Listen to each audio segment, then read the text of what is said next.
Have you ever been to a Nigerian Owambe party and wondered how Nigerians manage to pull off these elaborate parties? Why do they have to make it so loud? I mean, is there something we don't know about, or is the government paying them some money for these parties? Well, this is what we're talking about today. So grab a popcorn and take your seatbelt while I take you on this roller coaster.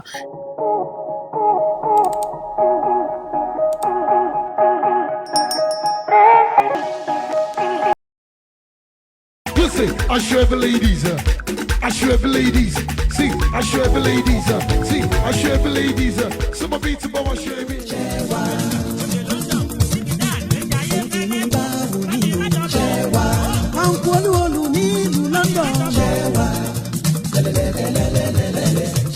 The Owambe Party lifestyle of the Nigerian culture, which is an integral part of the tradition of a large percentage of the ethnic groups in Nigeria, is not a recent style of partying.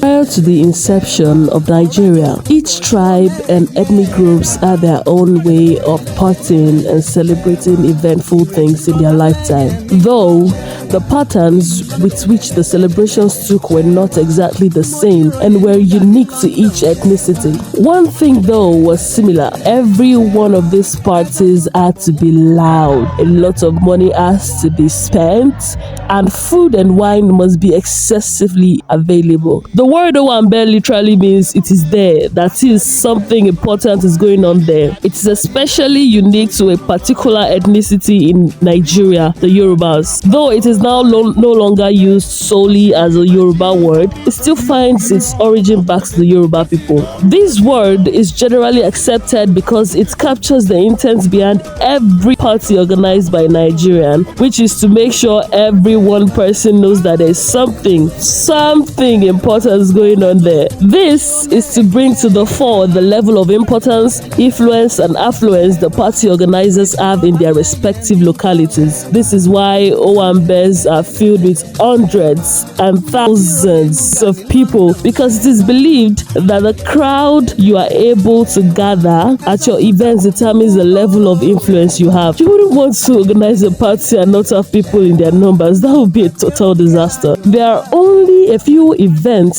that can be categorized as an Owambe, because not all parties can be tagged as an Owambe. These parties include weddings, burial ceremonies, wedding anniversaries, specific kind of birthdays, installation of chiefs, inauguration of kings, and other similar kinds of events.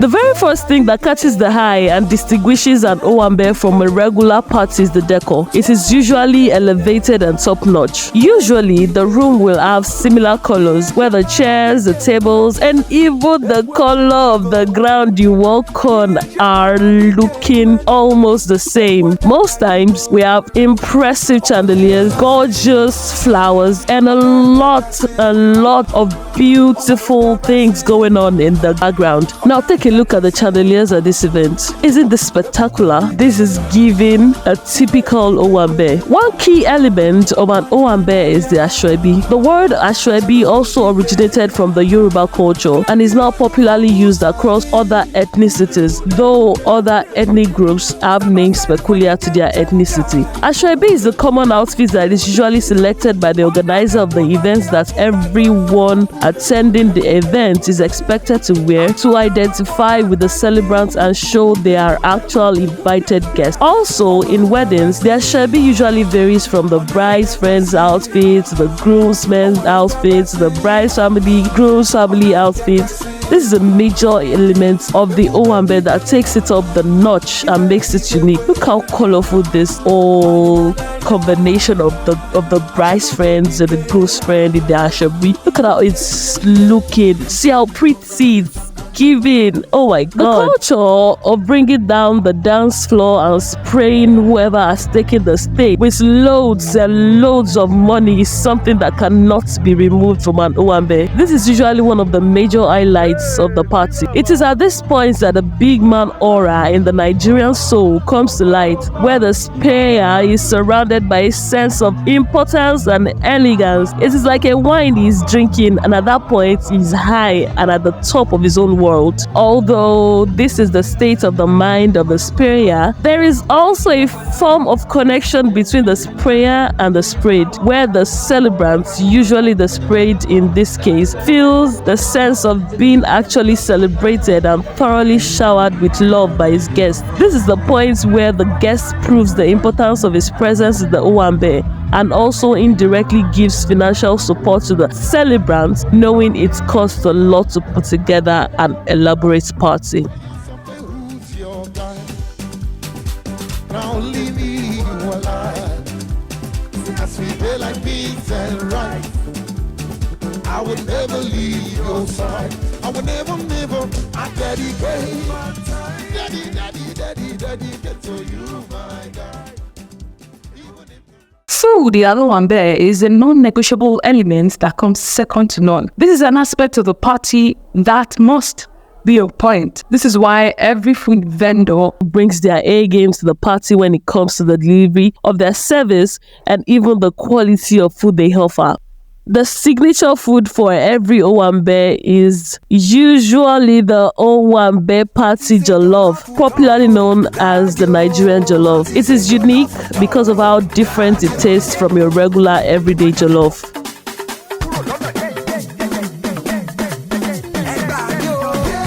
It is very interesting to note that a vast number of people who go to an Owambe go solely because they have missed the party jollof. I will find that kind of party jollof anywhere apart from a party. I find this quite fascinating because you could walk into a restaurant now and ask for a party jollof, and though it could taste just as nice, it would not still give the same satisfaction eating a party jollof in an actual Owambe would give. Maybe it's just the air of feasting that Owambe comes with that makes the food taste so different. I don't know. One thing also that usually accompanies an Owambe from before the opening of the party to the very end is music, very loud music, without which the party is completely incomplete. The celebrant's choice may be a DJ, a live band, or both, depending on the vibe he wants this event to give. The choice of a DJ usually gives room for a youthful vibe with an array of Afro pop that a large percentage of the guest list can relate to and vibe with. A live band, however, gives a more party-like experience, such that the music is tailored to whoever is taking the dance floor, their preference, and their personality, unlike the DJ experience, which is limited only to the DJ's song bank. In most cases, the name, profession, status, and relevance of the person on the dance floor is imputed into the songs being performed, while they are also hailed for their achievements, which makes the whole experience more beautiful and unique.